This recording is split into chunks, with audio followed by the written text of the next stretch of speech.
Teman-teman yang dirahmati Allah Subhanahu wa taala, saya yakin semua kita pernah ngerasa GR. Ada yang gak pernah kegeeran? Kalau saya dulu sering. Salah satu ciri orang yang masih sendiri itu adalah kegeeran. Karena kalau dia udah berdua gak mungkin kegeeran kan ya. Kegeeran itu kan karena belum ada yang pasti kan. Sehingga dia kayak mensugesti diri sendiri bahwa dia tuh diinginkan. Walaupun sebetulnya enggak. Ngerasa diistimewakan walaupun biasa aja. Dan kegeeran ini kadang-kadang jadi kayak hiburan juga ya. Sebelum kita tahu realitanya ya. Selama kita belum tahu yang benarnya apa, GR-GR kayak gitu sering bikin kita terhibur. Oh iya ya dia mikirin saya, oh iya ya kayaknya dia pengen balikan. Tahu dari mana dia pengen balikan? Ini postingan saya di like gitu. Diperhatiin misalnya ada 60 like gitu ya. Perhatiin satu-satu dilihat, oh nggak ada. Posting lagi, lihat lagi, nggak ada. Posting lagi, sekali ada, wah tuh GR langsung tuh. Langsung fallback. Terus fallbacknya tuh request dulu tapi. Pas request lama baru tahu realitasnya kemarin dia tuh bukan nge-like, salah tekan gitu. Dia pengen apa gitu dikirain ada nge-tag siapa gitu kan. Tekan sekali, ketekan 2 kali akhirnya jadi like. Dan dia gak terlalu perhatian yang kayak gitu-gituan, GR. Di sekolah dulu pernah GR juga kadang-kadang kita masuk kelas IPS. Karena di MIPA kita gak lulus. Terus dia pas kita lihat list siapa aja yang masuk IPS, dia masuk juga. Wah kenapa ya dia pilih kelas IPS gitu kan ya. Jangan-jangan gara-gara ada saya GR gitu.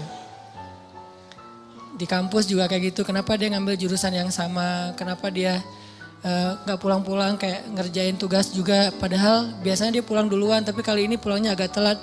Jangan-jangan nungguin saya. Sering banget yang kayak gitu-gitu bikin kita merasa kayak happy sendiri. Padahal apa yang kita rasain itu gak pernah terjadi. Semu gitu kan, fana. Jadi GR itu salah satu bukti bahwa dunia itu fana. Nah teman-teman, GR dengan manusia aja kadang-kadang menurut kita tuh agak nggak pas lah. Dan kalau kita sering kegeeran, kita sering kecewa. Makin sering GR, makin sering kecewa. Cuman kalau nggak GR juga jadi dianggap nggak peka. Kalau kita nggak GR, kadang-kadang jadi nggak peka. Kayak misalnya udah punya pasangan. Kadang-kadang dia tuh kayak ngasih kode gitu. Ngasih kode, aduh malas banget mau keluar misalnya. Dia pengen mungkin kalau kita nggak peka, dia sebetulnya tuh pengen agak kita tuh kayak begging gitu. Ayo dong temenin saya, aku nggak bisa keluar kalau misalnya sendiri, nggak enak kalau makan sendiri, kalau jalan sendiri. Dia pengen digituin. Cuman bahasanya malas aja keluar gitu. Dia nggak pengen keluar tuh gara-gara dia yang berharap. Tapi kitanya nggak kegeeran, akhirnya dianggap sebagai pasangan yang flat, yang nggak peka, yang garing, yang plain. Nah kadang-kadang GR butuh, tapi kalau porsinya kegedean malah jadi pemicu kekecewaan. Nah ternyata GR itu bukan cuman kejadian dalam kehidupan kita sama teman kita. Atau sama sahabat kita atau sama mantan. Kadang GR itu juga yang lebih parah berlaku antara kita dengan Allah. Dan ini tipis banget bedanya antara GR sama husnuzon. Itu bedanya tipis banget. Kita harus husnuzon sama Allah. Tapi jangan sampai husnuzon kita ke Allah tuh bikin kita kegeeran jadi gak dapat kebaikan apa-apa.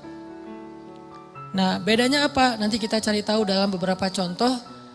Gimana caranya kita nggak GR ketika kita berdoa. GR ketika kita dapat musibah. GR ketika kita dapat nikmat. Tapi juga jangan sampai bikin kita berburuk sangka ke Allah.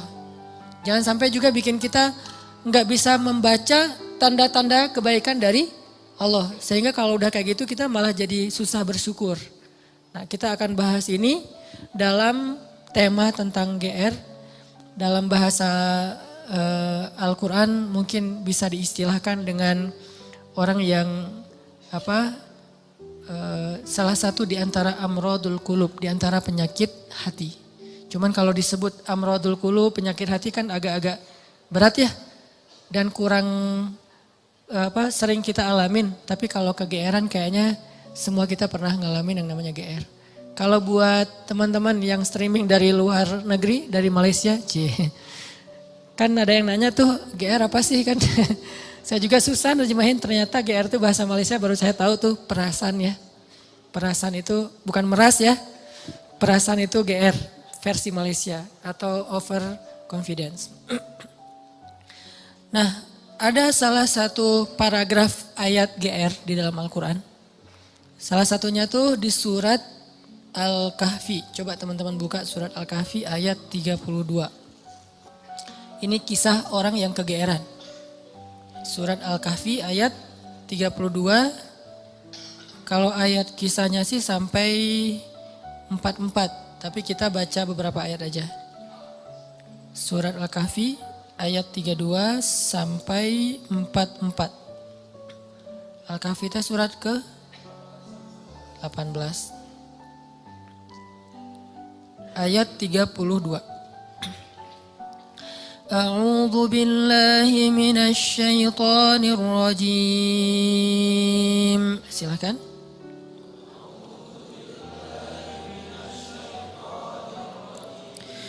Bismillahirrahmanirrahim.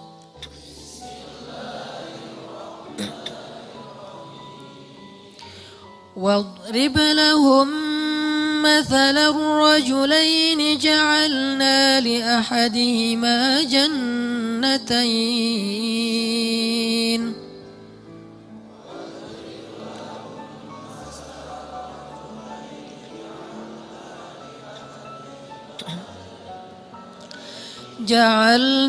لأحدهما جنتين من أعناب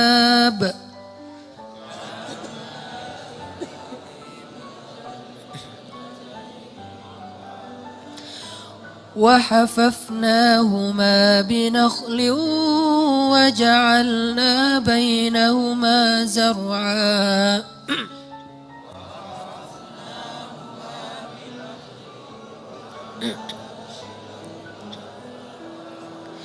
كلتا الجنتين آتت أكلها ولم تظلم منه شيئا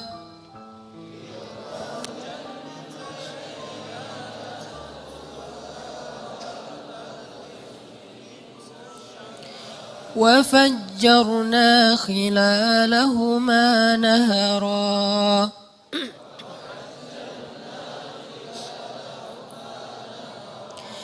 وكان له ثمر فقال لصاحبه وهو يحاوره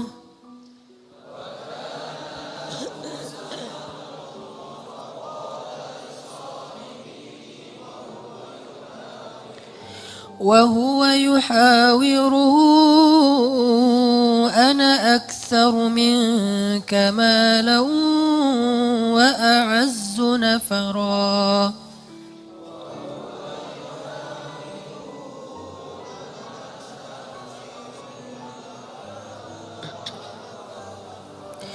ودخل جنته وهو ظالم لنفسه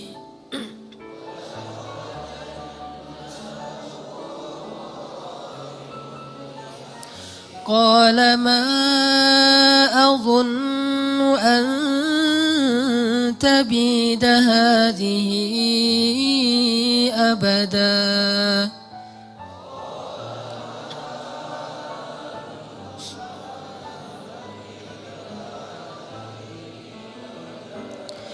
وما أظن الساعة قائمة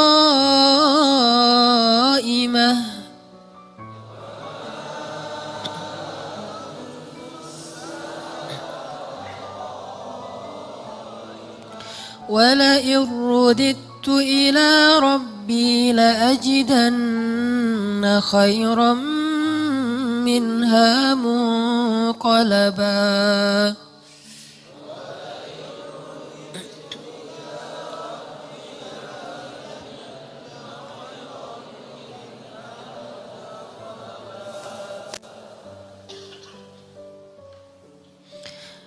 Dan sampaikanlah perumpamaan kepada mereka tentang kisah dua orang laki-laki Bani Israel. Yang seorang kafir, namun kami beri kepada dia 2 buah kebun anggur yang kami kelilingi kedua kebun itu dengan pohon-pohon kurma. Dan di antara kedua kebun itu kami buatkan ladang. Kemudian kebun itu menghasilkan buah yang sangat banyak, yang tidak pernah berkurang sedikit pun. Dan di celah-celah kedua kebun itu kami alirkan sungai. Dan dia memiliki kekayaan yang sangat besar. Maka dia berkata kepada temannya ketika sedang berbicara dengannya, sesungguhnya hartaku lebih banyak daripada hartamu dan keturunanku lebih kuat. Dan dia memasuki kebunnya dengan sikap merugikan dirinya sendiri karena angkuh dan kufur. Dia berkata, aku yakin kebun ini tidak akan pernah binasa selama-lamanya. Dan aku yakin hari kiamat itu tidak akan pernah ada. Dan seandainya aku dikembalikan kepada Tuhanku kelak, pasti aku akan mendapatkan tempat kembali yang lebih baik daripada ini. Sadaqallahul azim. Ini contoh orang yang GR. Gimana contoh orang yang GR? Dia itu jauh dari Allah. Malah kalau di ayat ini dia nggak beriman kepada Allah sebetulnya. Dia nggak menyembah Allah, dia syirik. Tapi dia ngerasa diistimewakan oleh Allah. Ada orang yang syariat nggak dia jalanin. Ibadah nggak dia lakuin. Akhlak nggak baik-baik amat. Dia punya harta tapi nggak pernah mau haji. Punya kelebihan harta nggak pernah bayar zakat. Nggak pernah bantu orang lain. Sholat sering ditinggalkan. Aurat dia buka. Tapi kehidupannya baik, secara finansial dia sukses, karirnya luar biasa, terus networkingnya luas, pokoknya hidupnya itu kayak nggak ada kekurangan apapun dalam urusan dunia. Lalu dia berpikir, oh kayaknya Tuhan nggak benci-benci amat sama saya. Jadi nggak penting-penting amat juga harus setaat yang si fulan. Buktinya tuh yang rajin ke masjid masih miskin. Buktinya tuh yang udah menjalankan syariat dengan baik masih susah. Buktinya yang udah haji ternyata kehidupannya gak lebih baik dari saya. Artinya dia kegeeran, ngerasa bahwa dia itu diistimewakan oleh Allah Subhanahu wa taala, padahal dia tuh jauh dari Allah Subhanahu wa taala. Ini contoh kegeeran. Atau dalam pekerjaan dia melakukan pekerjaan-pekerjaan yang sebetulnya dia tahu itu gak boleh. Hasilnya itu gak halal. Pekerjaan yang menzalimi orang lain, baik menzalimi secara sengaja ataupun memang sistemik. Dia sengaja ngezalimin orang kayak curang dalam timbangan gitu kan ya. Atau secara sistem memang jenis pekerjaannya itu menzalimi orang lain sehingga gak halal. Cuman dengan pekerjaan itu dia sukses gitu. Sedangkan ada temannya yang kata dia terlalu idealis, malah gak bisa sukses kayak dia. Kegeeran, merasa bahwa oh sebetulnya ini sih gak masalah kayak gini-gini amat. Yang penting kan saya nanti bantu anak yatim, fakir miskin, menyantuni panti asuhan kayak gitu-gitu untuk menghilangkan less guilty lah. Padahal dalam bahasa Al-Quran kadang-kadang Allah menyebut sanastadrijuhum min haitsu la ya'lamun. Ini dikenal dengan istilah istidraj. Istidraj. Apa itu istidraj? Pasti teman-teman pernah dengar. Istidraj itu Allah udah sampai ke tahap ngebiarin dia. Dan ini adalah paling bahaya dalam hidup seorang hamba. Ketika dia dicuekin sama Allah. Kalau Allah masih perhatian sama dia, ketika dia salah Allah tegur. Ketika dia salah Allah kasih kesempatan. Ketika dia salah Allah kasih ujian. Supaya apa? Supaya dia insaf, terus dia balik kepada Allah Subhanahu wa taala. Kalau orang masih dikasih ujian, masih dikasih musibah, masih ditegur sama Allah dengan niat supaya dia balik, sebetulnya Allah masih perhatian sama dia. Justru ketika ada orang yang bikin dosa terus Allah biarin aja, gak ada masalah setelah dia bikin dosa dan seterusnya, kayaknya hidupnya tuh lempeng, nyaman, sebetulnya Allah lagi nyuekin dia. Dan dicuekin Allah itulah seburuk-buruk kondisi seorang hamba.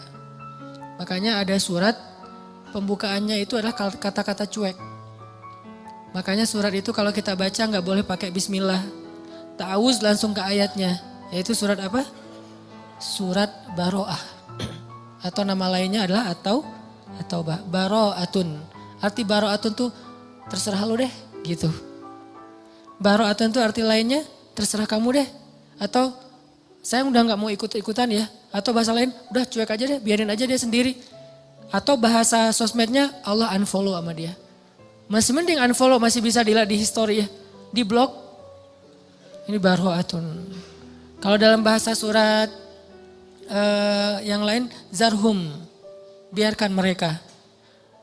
Yakhudu wa yal'abu, bersenang-senang, bermain-main. Ini paling bahaya. Dan orang dalam kondisi kayak gini kadang-kadang kegeeran. Cuman kita husnuzon ke Allah, Allah gak baro'ah sama kita. Jangan sampai ada kesan gini teman-teman. Kita dulu mungkin pernah mengalami masa-masa yang kelam gitu ya. Atau kalau bahasa ustadz mah, atau bahasa fikih jahiliyah. Pernah mengalami masa-masa jahiliyah, banyak dosa, jauh dari Allah, ninggalin sholat kayak gitu-gitu.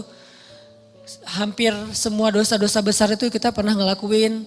Pas udah hijrah kita ngomong gini, ada untungnya juga sih Ustadz, saya dulu pernah nakal. Kalau enggak saya jadi enggak kayak gini sekarang. Kalau enggak saya jadi enggak tahu kalau itu ternyata bahaya. Jadi dengan saya pernah nakal dulu, sekarang saya bisa ngedidik anak saya. Saya tahu anak saya kalau ada indikasi-indikasi mulai nakal nih saya tahu banget. Karena saya dulu pernah kayak gitu. Enggak ada untungnya teman-teman. Yang harus kita syukuri bukan kita pernah nakal. Yang harus kita syukuri kita pernah nakal tapi Allah masih kasih kita kesempatan. Itu yang kita syukuri, kesempatan tuh. Sampai akhirnya kita bisa berhijrah, Allah kasih hidayah, itu yang kita syukuri. Alam yajidaka yatiman fa'awa wa wajadaka dhallan dhal. Kenapa dhal itu kayak panjang bacanya? Karena sesat jauh gitu kan ya. Kita pernah tersesat jauh.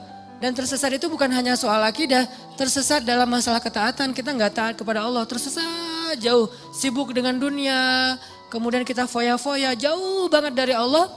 Wa wajadaka dhallan fahada, Allah tarik balik kepada kebaikan. Yang harus kita syukuri bukan dolnya, tapi fahadanya, hidayahnya.